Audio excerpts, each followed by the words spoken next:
Oke, teman-teman, kemarin terakhir sampai di sini ya. Halo, terakhir kemarin sampai di sini ya. Bangsa sapi perah daerah tropis ya. Halo, dengar suara saya? Iya, Mel. Sampai sini ya, Mel. Oke, kita lanjutkan ya. Assalamualaikum warahmatullahi wabarakatuh. Selamat siang dan salam sejahtera. Kita lanjutkan materi kita mengenai bangsa-bangsa sapi perah daerah tropis. Nah, sebelumnya kita sudah belajar mengenai bangsa-bangsa sapi perah daerah subtropis, di mana sapi perah subtropis yang paling tinggi produksi susunya itu adalah sapi perah Friesian Holstein atau FH. Nah, kemudian ada lagi Brown Swiss, kemudian ada lagi kemarin itu yang lain ya. Nah, kita masuk ke bangsa sapi perah daerah tropis. Yang pertama adalah Sahiwal. Bangsa sapi perah ini berasal dari daerah Punjab atau India. Sapi ini merupakan sapi perah terbaik di India dan diduga sapi ini merupakan sapi perah asli asal daerah tropis yang terbaik di dunia karena produksi susu dan juga adaptasinya yang baik terhadap lingkungan tropis ya. Jadi ciri-ciri fisik sapi Sahiwal sendiri itu adalah warnanya coklat muda sampai kemerahan. Nah, jadi mirip ke arah sapi Bali ya. Kemudian bulunya sangat halus, potongan tubuhnya besar, kakinya pendek, kemudian ambingnya besar dan menggantung. Jadi kalau ambing ini mencerminkan produksi susunya, biasanya semakin besar ambing, maka produksi susu yang dihasilkan juga akan berkorelasi, maka akan semakin tinggi juga. Nah, berat badan sapi dewasa jantan 500 sampai 600 kg, sedangkan yang betinanya sekitar 450 kg. Untuk produksi susunya sebesar 2.500 sampai 300 kg per laktasi dengan kadar lemak 4 sampai 5%. Jadi cukup banyak ya untuk produksi susunya.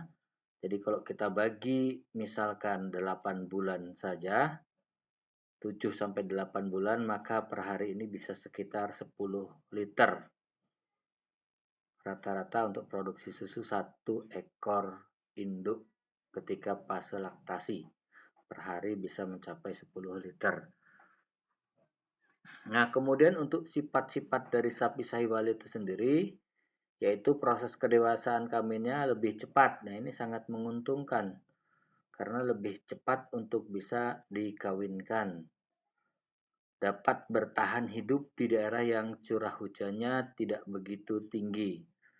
Nah, curah hujan yang tidak begitu tinggi berarti curah hujan yang rendah. Biasanya iklim-iklim tropis itu kan cenderung dengan curah hujan yang rendah dan suhu yang lebih hangat ya, lebih panas kita bilang. Jadi seperti apa bentuk sapi daripada Sahiwal itu? Ini adalah sapi Sahiwal. Jadi Queen of Milk-nya untuk sapi perah golongan tropis itu adalah sapi Sahiwal ini. Karena produksi susunya cukup tinggi. Bahkan bisa hampir menyamai produksi susu untuk sapi perah subtropis selain daripada FH ya.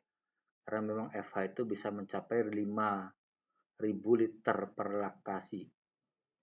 Kemarin ada sapi Brown Swiss atau apa itu, yang produksi susunya juga hanya sekitar 2.500 sampai 3.000 kilogram per laktasi. Jadi hampir sama dengan produksi susu untuk sapi Sahiwal ini. Walaupun dia tergolong sapi perah subtropis, tapi produksinya hampir sama dengan sapi perah subtropis selain daripada FH. Karena memang FH itu tidak bisa diimbangin produksi susunya. Queen of Milk-nya untuk overall sapi perah itu adalah Friesian Holstein ya. Kemudian ada yang kedua selain sapi Sahiwal itu adalah sapi Red Cindy. Sapi perah golongan tropis yang kedua ini, Red Cindy, bangsa ini berasal dari India juga.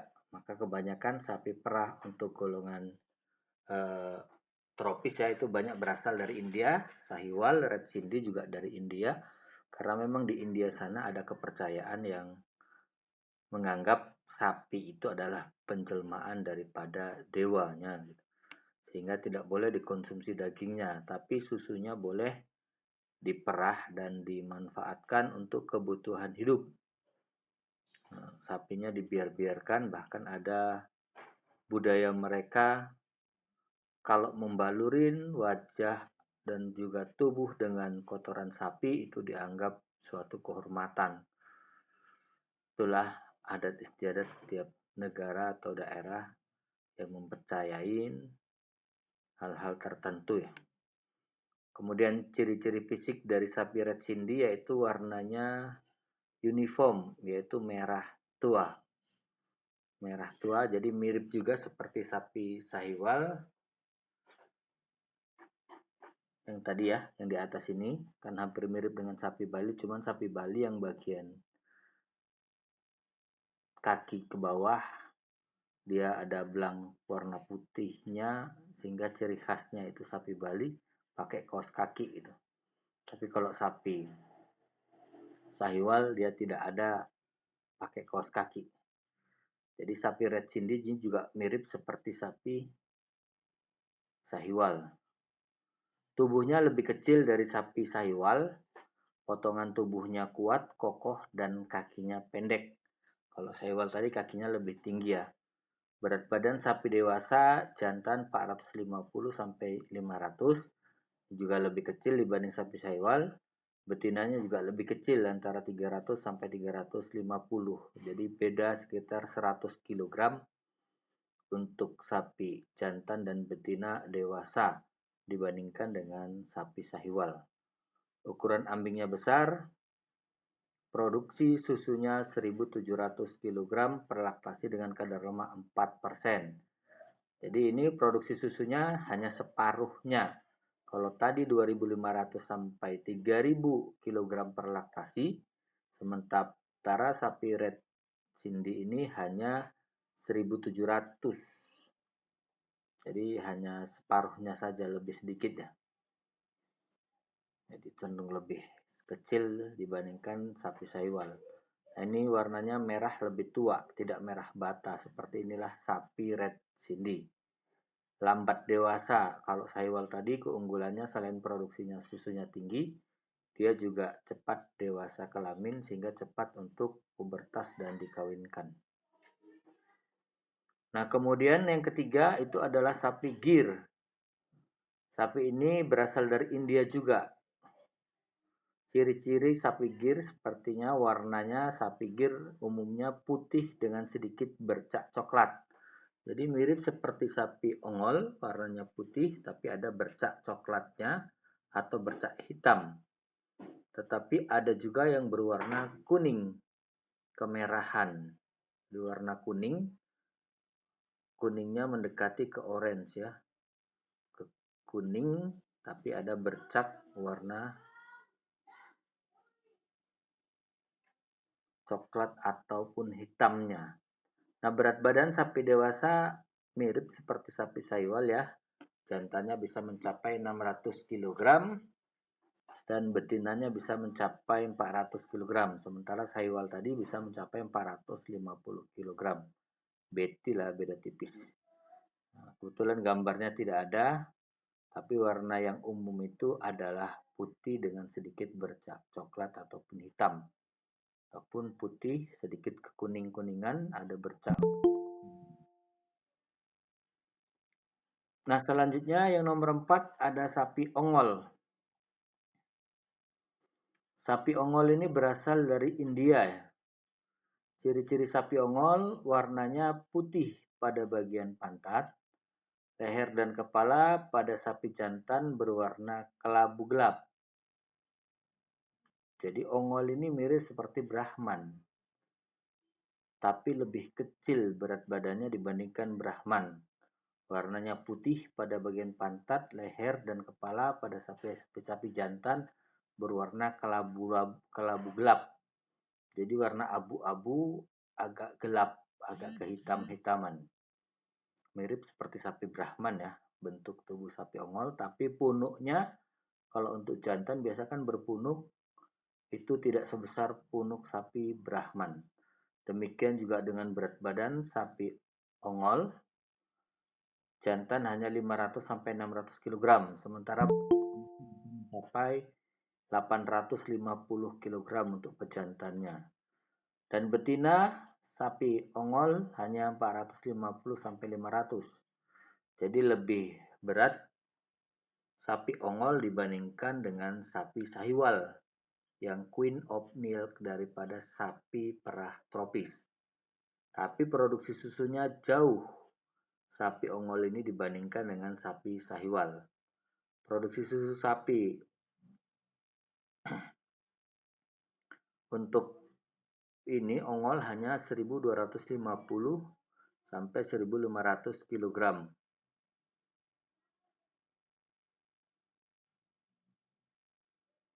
Sama seperti Red Cindy tadi ya. Red Cindy hanya sekitar 1500 sampai 1700 dengan kadar lemak mencapai 5%.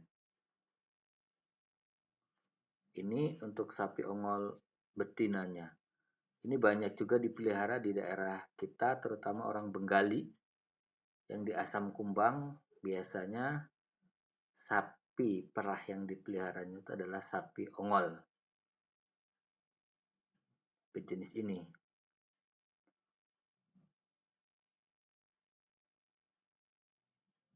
Karena ini termasuk sapi dual purpose ya.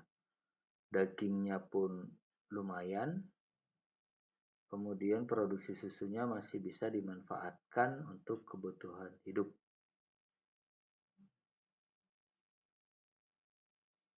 Nah, kemudian yang kelima setelah sapi ongol, ada peranakan Friesian Holstein atau PFH. PFH ya, PFH. Peranakan Friesian Holstein.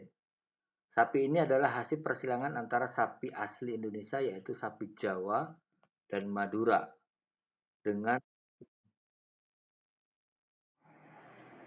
mau kemana kamu Mel? Ada acara apa? Ya, bentar lagi selesai. Tapi terserah kalau mau keluar silakan keluar. Jadi sapi ini persilangan dengan sapi Madura ya, karena sapi asli Indonesia itu sebetulnya hanya Madura dan sapi Bali. Selebihnya itu yang ada di Indonesia saat ini adalah sapi yang berasal dari luar.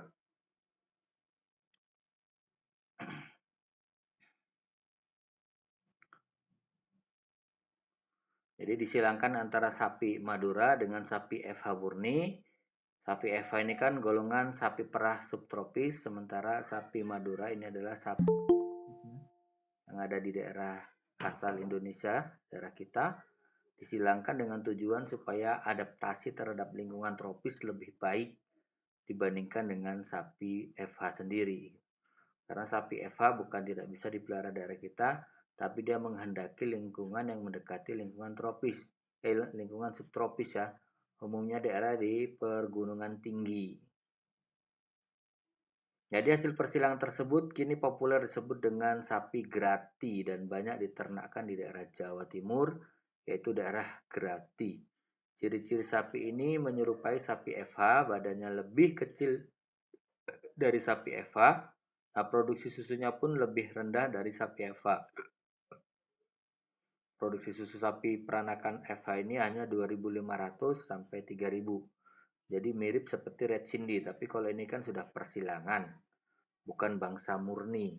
Bangsa persilangan antara Madura dengan sapi FH. Produksi susunya mirip seperti sapi sahiwal, antara 2.500 sampai 3.000 liter atau kilogram per laktasi. Jadi ini banyak dipelihara di daerah Jawa Timur.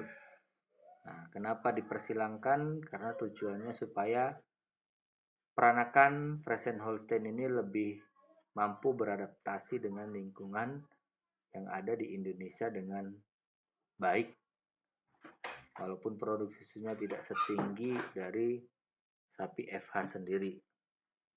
Perbedaannya nyata antara bangsa sapi perah daerah subtropis dengan daerah tropis antara lain adalah sapi perah subtropis produksi susunya lebih tinggi dari sapi perah daerah tropis ya.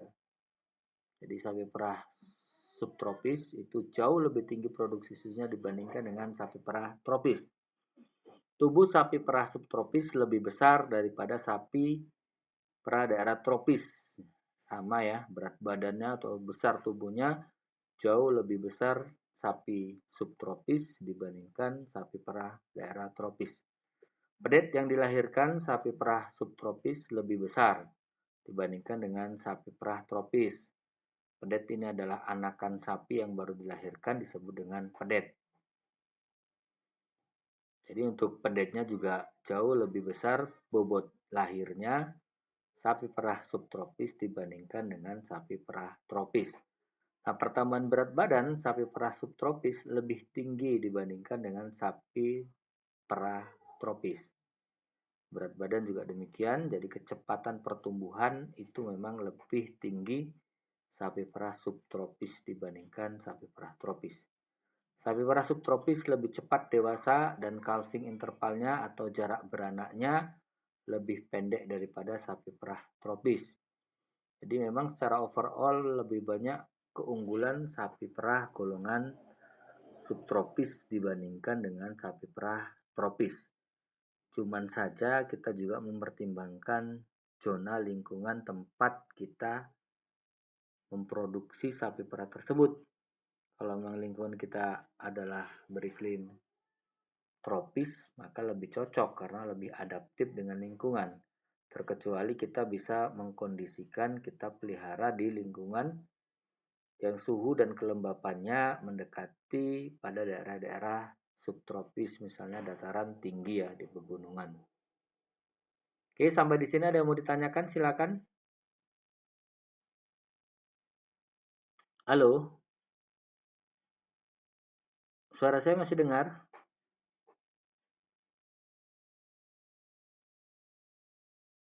Ada yang mau ditanyakan?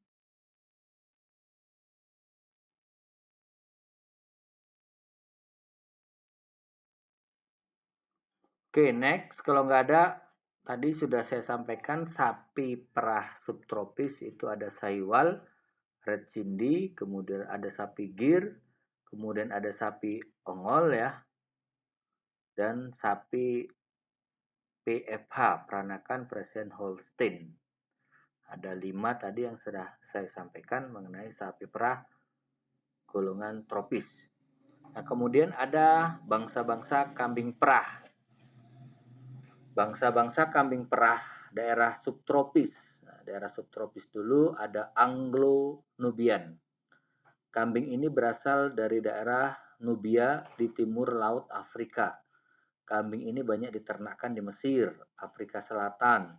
Ditinjau dari performanya, kambing ini merupakan persilangan antara kambing Jamnevari dari India dan juga kambing Nubian. Jamnevari dari India itu adalah kambing Etawa ya. Jadi Anglo-Nubian ini juga merupakan persilangan antara kambing Jamnevari atau kambing Etawa itu dengan kambing Nubian. Disebut kambing Anglo-Nubian. Ciri-ciri fisik Anglo-Nubian adalah bulunya berwarna hitam, merah, coklat, putih atau kombinasi warna tersebut. Jadi bisa kombinasi dari warna hitam, kemudian merah, dan juga putih. Nah, badannya besar dengan berat badan dewasa jantan mencapai 90 kg, sedangkan betinanya mencapai 70 kg. Nah, kakinya tinggi. Tinggi ya, mirip seperti kambing Etawa itu kan kakinya tinggi. Nah, telinganya panjang sama seperti kambing Etawa karena tadi Jamnevari itu adalah kambing Etawa dari India. Dan menggantung, tidak bertanduk. Nah, kalau Etawa biasanya bertanduk, tapi ini dia tidak bertanduk. Maka mengikuti kambing Nubian tadi, nggak punya tanduk. Profil mukanya Cembung biasanya disebut Roman nose, hidung mancung ya. Kita lihat pada kambing Etawa itu kan agak sedikit maju ke depan, hidungnya agak mancung. Kemudian papah di bagian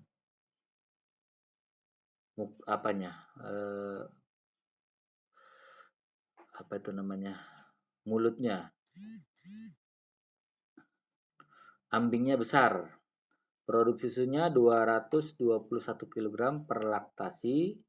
Satu laktasi itu 247 hari ya. Dengan kadar lemak 5,6%. Per laktasi 247 hari. Ini terlalu tinggi ya untuk kambing. Salah ini biasanya kisaran dia hanya, karena dia bunting itu 150 hari, kemudian masa adaptasi sekitar 1 bulan, maka paling bisa diperah sebanyak 120-an hari. Salah ini ya, slide-nya 120-an hari ini.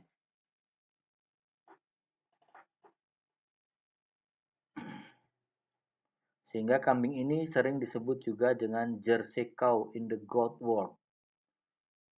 Jersey itu adalah sapi perah subtropis ya. Jadi sapi Jersey untuk kambing lah gitu. Kambing yang mirip seperti sapi Jersey di dunia. Sifat-sifat kambing Anglo-Nubian. Kambing ini cocok dikembangkan di daerah tropis sehingga sering digunakan untuk grading up. Grading up itu adalah persilangan antara ternak dari lokal dengan ternak yang berasal dari luar negerinya. Misalnya antara ternak asli Indonesia dengan ternak yang ada di asli Australia. Dibawalah jantan ataupun spermatozoanya dari sana, kemudian disilangkan dengan ternak lokal. Itu disebut dengan grading up. Untuk perbaiki mutu genetik kambing lokal. Ini kambing Anglo-Nubian jarang ada di daerah kita, mungkin di Jawa sana masih ada ya. Di Sumatera ini jarang. Kemudian kambing perah subtropis yang kedua itu adalah kambing Alphen. Kambing ini berasal dari pegunungan Alphen di Australia dan Prancis. Ciri-ciri kambing Alphen, warnanya bermacam-macam, putih, coklat, hitam, dan kombinasi dari warna tersebut. Telinganya berukuran sedang, halus, dan berdiri. Jadi kalau berdiri ini mirip seperti kambing kacang. Kalau teman-teman lihat kambing kacang, itu telinganya berdiri, nggak menggantung. Baik jantan maupun betina mempunyai bulu yang pendek. Bulunya pendek, tidak seperti tadi kambing Anglo-Nubian ataupun kambing Etawa. Itu bulunya panjang. Berat badan dewasa jantan 90 kg, sedangkan betina jauh di bawahnya ya, hanya 55 kg. Kalau tadi kan Anglo-Nubian itu antara jantan dan betina tidak jauh selisihnya, hanya sekitar 10 kiloan, ya, belasan kiloan lah. Tapi kalau ini jauh, selisihnya sampai 35 kg antara jantan dan betina. Kambing besar dengan produksi susunya 4,5 kg per hari.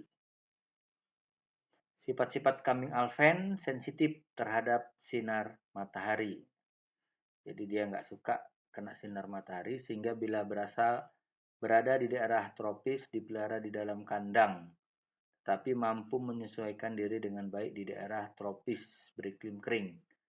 Bisa kita pelihara tapi tidak dianjurkan diletakkan di luar kandang, atau lagi kandang yang terkena sinar matahari langsung karena dia sangat sensitif terhadap sinar UV ya. Kemudian cocok hidup di daerah pegunungan. Nah, lebih paten dia kalau dipelihara di pegunungan karena golongan kambing perah subtropis. Nah, seperti inilah kambing Alphen. Jadi mirip seperti kambing kacang tapi bobotnya lebih besar, jauh lebih tinggi. Kalau kambing kacang itu paling hanya 20-an kilogram.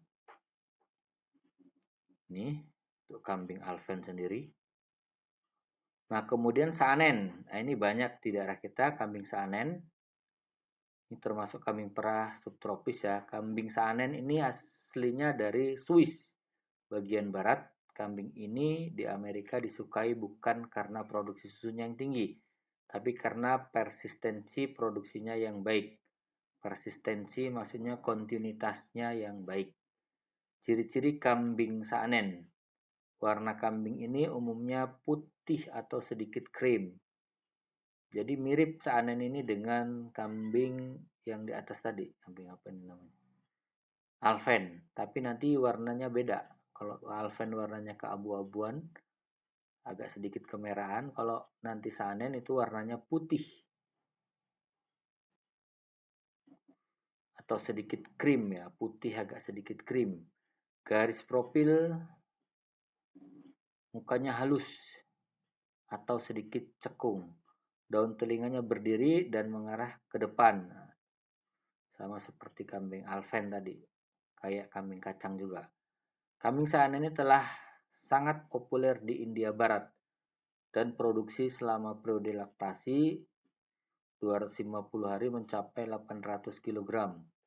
Tidak punya tanduk. Kemudian sifat-sifat kambing Saanen sensitif terhadap sinar matahari yang kuat sehingga bila dikembangkan di daerah tropis sebaiknya dikandangkan. Kambing ini dapat hidup dengan baik di daerah pegunungan yang dingin. Nah, ini dia kambing Saanen. Mirip seperti Alven, tapi warnanya itu putih. Walaupun tidak putih bersih, agak sedikit keabu-abuan ya. Ini produksi susunya juga tinggi ini, kambing Saanen ini.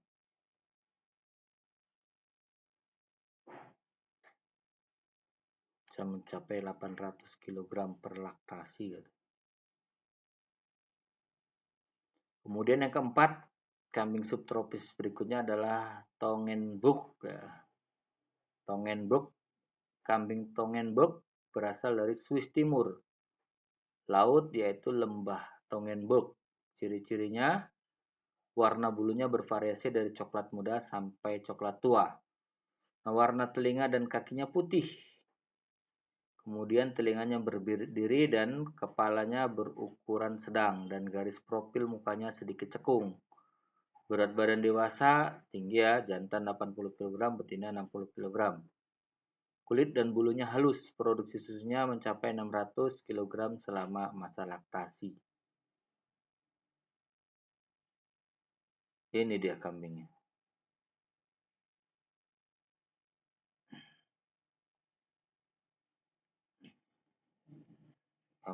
Kambing Tongenburg.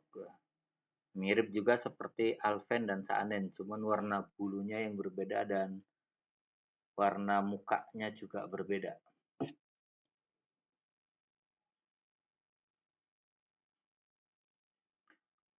Oke, ada yang mau didiskusikan? Saya pikir cukup ya. Ada?